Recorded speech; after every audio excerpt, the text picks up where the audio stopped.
This may be the longest wait for a single drop in scientific history. At the University of Queensland, a black lump of pitch has been moving through a glass funnel since 1930. It looks solid. It feels solid. Strike pitch with a hammer and it can shatter.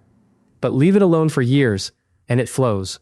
Physicist Thomas Parnell set up the demonstration in 1927. He heated pitch, poured it into a sealed funnel, and let it settle for 3 years. Then the stem was cut. The first drop took 8 more years to fall. That was the point. Our everyday labels depend on the timescale.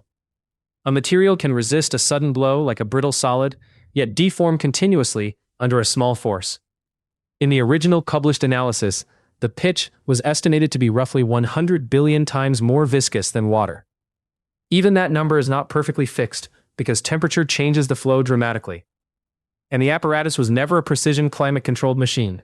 Seasons changed, nearby air conditioning cooled it, display lights warmed it, each quiet change altered the waiting time.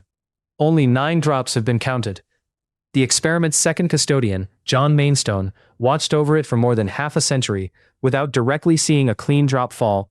In 1988, one fell while he stepped away for a drink. In 2000, a webcam was watching, until a technical failure hid the moment. The 9th drop was stranger.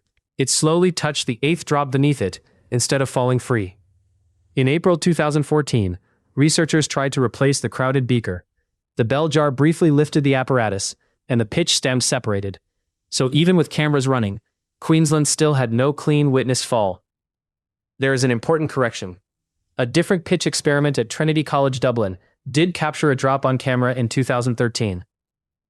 The famous Queensland experiment is the record holder that keeps escaping its audience. Now a 10th drop is forming. No reliable date can be promised, because this simple funnel has become a record of temperature, buildings, equipment, and human patience. That may be its real lesson. Science is not always a flash of discovery.